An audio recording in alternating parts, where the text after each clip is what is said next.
السلام علیکم ورحمۃ اللہ وبرکاتہ۔ الحمد للہ رب العالمین والصلاة والسلام علی رسولہ الکریم وعلی آلہ وصحبہ ومن سار علی نہجہ الی یوم الدین وسلم تسلیما کثیرا، اما بعد۔ ہم نے سابقہ درس آیت نمبر 21 سے لیا تھا، ان آیات کو دہراتے ہیں۔ اعوذ باللہ من الشیطان الرجیم وَإِذَا أَذَقْنَا النَّاسَ رَحْمَةً مِّن بَعْدِ ضَرَّاءَ مَسَّتْهُمْ، اور جب ہم لوگوں کو کوئی رحمت چکاتے ہیں کسی تکلیف کے بعد جو ان کو پہنچی ہو، اذا لہم مکر فی آیاتنا، وہ پھر اچانک ہی فوراً ہی ہمارے آیت و حکموں کے بارے میں سازشیں اور مکر و فریب کرنا شروع کرتے ہیں۔ قل اللہ اسرع مکرا، کہہ دیجئے کہ اللہ تعالیٰ بہت جلد اور تیز ہے چال چلنے میں۔ ان رسلنا یکتبون ما تمکرون، بے شک ہمارے بھیجے ہوئے فرشتے لکھتے ہیں جو تم مکر و فریب کرتے ہو، چالیں چلتے ہو، جس میں بیان ہے اس بات کا کہ فاسق و فاجروں کا، منافقوں، بے دینوں کا حال کیا ہے کہ جیسے ہی اللہ تعالیٰ کی کوئی نعمت ملتی ہے کسی آفتوں، مصیبتوں، تکلیفوں کے بعد، تو اس ملی ہوئی نعمت کے اوپر یا اس کے حوالے سے ان کا کیا رویہ ہوتا ہے کہ بجائے کہ اللہ کا شکر ادا کرنے کے، اللہ کی نعمت کا حق ادا کرنے کے، بلکہ جو ہے بدماشی پر اور غنڈہ گردی پر اتر آتے ہیں، اللہ کی نعمتوں کا غلط استعمال کرتے ہیں، اللہ کے احکام کے دھجیاں اڑاتے ہیں، بلکہ اللہ کے دین کے خلاف سازشیں اور پروپیگنڈے کرتے ہیں۔ تو یہ ہے ان لوگوں کا حال، لیکن اللہ ماتا ہے کہ نہ سمجھیں کہ وہ اکیلے ہی کچھ چال رہے ہیں، سازشیں کر رہے ہیں، بلکہ اللہ تعالیٰ بھی ان کے خلاف چالیں چل رہا ہے۔ اور اللہ کی چالیں ان کے خلاف کیا ہیں کہ ان کو ڈھیل دیتا ہے، مہلتیں دیتا ہے، حتیٰ کہ اپنی بدماشیوں میں، عیاشیوں میں، تاکہ اپنی انتہا کو پہنچیں، اور پھر اللہ کا عذاب، اس کی پکڑ بھی اسی انداز سے ہو۔ اور اللہ نے نہ کہ صرف ان کو مہلت دے رکھی ہے، بلکہ فرشتوں کو مقرر کر رکھا ہے ان کی ساری بدماشیوں کو لکھنے پر، ان کی ساری دین کے خلاف سازشیں ان کو نوٹ کرنے پر اللہ نے فرشتوں کی ڈیوٹیاں لگا رکھی ہیں۔ هو الذی یسیرکم فی البر والبحر، وہی اللہ کی ذات ہے جو تم کو چلاتا ہے خشکی اور سمندر میں، حتی اذا کنتم فی الفلک، یہاں تک کہ جب تم کشتی میں ہوتے ہو، وجرین بہم بریح طیبہ، اور ہم کشتی والوں کے ساتھ عمدہ اچھی ہوا چلا دیتے ہیں جو ان کے لیے موافق ہوتی ہے، خوشگوار ہوتی ہے۔ وفرحوا بہا، اور اس سے وہ خوش ہو جاتے ہیں۔ جاءتھا ریح عاصف، تو اچانک جو ہے وہ تند و تیز آندھی طوفانی ہوا آتی ہے۔ وجاءہم الموج من کل مکان، اور پھر ہر طرف سے ان کے اوپر موجیں امڑ آتی ہیں۔ وظنوا انہم احیط بہم، اور ان کو یقین ہو جاتا ہے کہ ان کا گھیرا کر لیا گیا، یعنی سمندر میں گر گئے اور ہلاکت ان کو نظر آتی ہے۔ دعوا اللہ مخلصین لہ الدین، تو اس وقت میں وہ اپنی دعائیں اللہ سے خالص ہو کر کرتے ہیں، اپنے دین کو اللہ کے لیے خالص کرتے ہوئے، اور کہتے ہیں لئن انجیتنا من ہذہ، کہ اگر ہمیں اس آفت طوفان سے بچا لیتا ہے، لنکونن من الشاکرین، تو ہم یقیناً ضرور ہوں گے شکر گزاروں میں سے، یعنی تیری اطاعت کریں گے، ایمان لائیں گے، توحید پر چلیں گے۔ فلما انجاہم اذا ہم یبغون فی الارض بغیر الحق، پس جب اللہ تعالیٰ ان کو بچا لیتا ہے اس آفت، مصیبت، طوفان سے، تو پھر سے وہ زمین میں دنگے فساد کرتے ہیں، سرکشی کرتے ہیں ناحق طور پر۔ یا ایھا الناس انما بغیکم علی انفسکم، اے لوگو، تمہاری یہ سرکشیاں، بغاوتیں تمہارے اپنے ہی خلاف ہیں۔ متاع الحیات الدنیا، یہ دنیا کی زندگی کے چند دن کے فائدے ہیں، چند دن کے تم کو مہلت ہے۔ ثم الینا مرجعکم فننبئکم بما کنتم تعملون، پھر تمہارا ہماری طرف ہی لوٹنا ہے اور ہم تم کو خبر دیں گے، بتائیں گے جو تم عمل کرتے تھے۔ جس میں بیان ہوا ہے خصوصاً سابقہ زمانوں کے مجرموں کا، کافروں، مشرکوں کا، کہ وہ مشکل مصیبت میں اللہ کو پکارتے تھے اور اس وقت اپنے چھوٹے بڑوں معبودوں کو بھول جاتے تھے. آج کے مشرکوں کے برخلاف کہ جن کو مشکل مصیبت کے وقت میں اس میں بھی اللہ یاد نہیں آتا، اس وقت بھی ان کی زبانوں پر اپنے خود ساختہ معبودوں کے انہی کے نام ہوتے ہیں. تو سابقہ مشرکوں کی حالت بیان کرتے فرمایا کہ جب کبھی کسی مصیبت میں پھنسے ہوتے اور خصوصاً سمندر میں کشتی پھنس جاتی طوفان کے اندر اور موت نظر آتی، تو اس وقت وہ صرف اللہ کو پکارتے، جس میں اس بات کا بیان ہوا تھا کہ وہ بت پرست مشرک اللہ کو نہ کہ صرف جانتے تھے بلکہ اللہ کو مانتے تھے، بلکہ اللہ تعالیٰ ہی کو اپنا رب سمجھتے تھے، اور یہ بھی ان کا یقین ہوتا تھا کہ مشکلات میں بچانے والا صرف اللہ ہی ہے. آج کے شرک پھیلانے والے پراپیگنڈا جو کرتے ہیں کہ قرآن میں جس شرک کا ذکر ہوا ہے بتوں کا شرک ہے کہ جو اللہ کو مانتے ہی نہ تھے. قرآن جگہ جگہ پر واضح طور پر بیان کرتا ہے کہ وہ نہ کہ صرف مانتے تھے بلکہ اللہ سے دعائیں بھی کرتے تھے اور مشکلات میں سمجھتے تھے کہ ان کو صرف اللہ ہی بچانے والا ہے. لیکن آسانی کے اوقات میں ان کا اللہ کے ساتھ اوروں کو شریک کرنا یہ تھا ان کا جرم. تو اگر اس جرم کی وجہ سے وہ مشرک تھے، کافر تھے، جہنمی تھے، تو ان مجرموں کا کیا حال ہے کہ جو تنگی ہو یا آسانی ہو، مشکل ہو یا کوئی آسانی کے اوقات ہیں، ہر وقت میں ہی اللہ کو چھوڑ کر اوروں کو پکارتے ہیں. تو اللہ فرماتا ہے کہ ان لوگوں کی سرکشیاں، بغاوتیں، اللہ کے ساتھ بدعہدیاں، عہد کر کے کہ تیری عبادت کریں گے اور تیرے دین پر چلیں گے، اس کے بعد اس کو توڑنا، اللہ فرماتا ہے کہ یہ تمہاری بغاوتیں، سرکشیاں تمہارے اپنے ہی خلاف ہیں. ہاں، دنیا کے چند دن کی تم کو ہم نے ڈھیل دے رکھی ہے، مہلت دے رکھی ہے، اس کے بعد تمہارا ہماری طرف لوٹ کے آنا ہے اور پھر ہم پورا حساب تم سے لے لیں گے تم نے کیا کیا ہے. جس میں اس بات کا بیان ہے کہ ظالموں کو، مجرموں کو، مشرکوں کو، اس طرح کے لوگوں کو اللہ نے جو مہلت دے رکھی ہے یہ کوئی ہمیشہ کے لیے نہیں ہے، یہ صرف چند دن کی عیاشیاں ہیں اور اس کے بعد جہنم ان کا انتظار کر رہی ہے. قیامت کے دن کے حساب و کتاب ان کے انتظار میں ہیں، جس میں ان کے لیے وارننگ بھی ہے اور اس کے ساتھ ساتھ اہل ایمان کے لیے، تقوی پرہیزگاری پر چلنے والوں کے لیے جن کی مخالفتیں، دشمنی ہوتی ہیں اور دنیا میں طرح طرح سے ان کو تکلیفیں، اذیتیں دی جاتی ہیں، ان کے لیے بہت بڑی بشارت و خوشخبری بھی ہے کہ ان ظالموں کا ٹھکانہ جو ہے وہ جہنم ہے اور ان قریب ان کے حساب کتاب ہونے والے ہیں. آگے کی آیات لیتے ہیں. اعوذ باللہ من الشیطان الرجیم.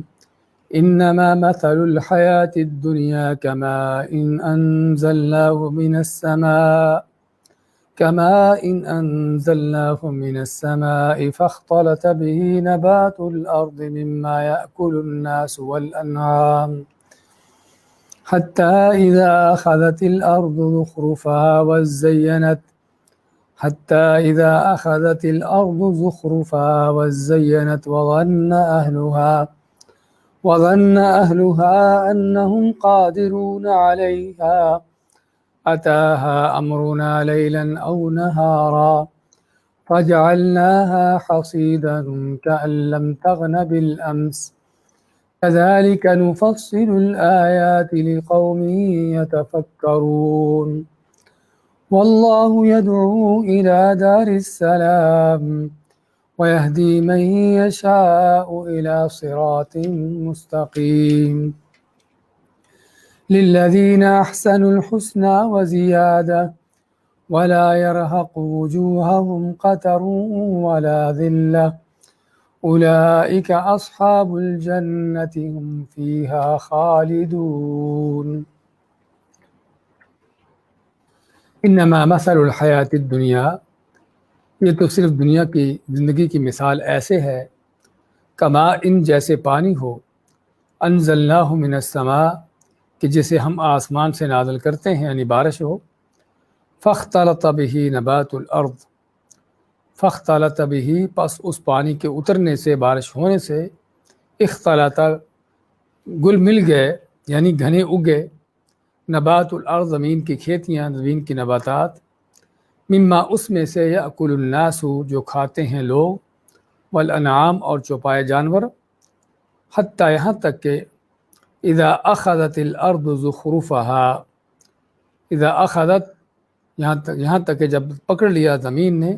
الارض زمین نے پکڑ لیا، زخرفها اپنی زیب و زینت، یعنی خوب زمین مزین ہوگی، ان کھیتیوں سے خوب اس میں خوبصورتی پیدا ہوگی، زخرفها اپنی یعنی کہ خوبصورتی، وزینت اور زیب و زینت لے لی، خوب آرائش ہوگی اور خوب زیب و زینت حاصل ہوگی زمین کو، وظن اہلها اور یقین ہو گیا، یہ سمجھ لیا، اہلها اس کے رہنے والوں نے، زمین پر بسنے والوں نے، ان کھیتیوں کے مالکوں نے سمجھ لیا، انہم قادرون علیہا کہ وہ ان کھیتیوں کو حاصل کرنے پر پوری طرح قادر ہیں، اتاہا امرنا لیلا او نہارا، تو آ گیا اس کے اوپر ہمارا حکم، حکم سے مراد یعنی عذاب اس کی ہلاکت کا، لیلا او نہارا رات کے یا دن کے کسی وقت، فجعلناها حصیدا پس ہم نے اس کو بنا دیا کہ جیسے کٹی ہوتی ہے، اس کو کٹی ہوئی بنا دیا، کأن لم تغن بالامس، کأن لم تغن جیسے کہ وہ تھی ہی نہیں، بالامس کل، یعنی کل گزرے ہوئے وقت میں جیسے وہ تھی ہی نہ تھی ہی نہیں، کذالک نفصل الآیات اسی طرح ہم کھول کھول کے بیان کرتے ہیں آیتوں کو، لقوم یتفکرون اس قوم کے لیے جو غور و فکر کرنے والے، سوچنے سمجھنے والے ہیں، واللہ یدعو الی دار السلام اور اللہ دعوت دیتا ہے، بلاتا ہے تم کو، الی دار السلام سلامتی کے گھر کی طرف، ویہدی من یشاء اور ہدایت دیتا ہے جسے چاہے، الی صراط مستقیم سیدھی راہ کی طرف، للذین احسنوا الحسنى وزیادہ وہ لوگ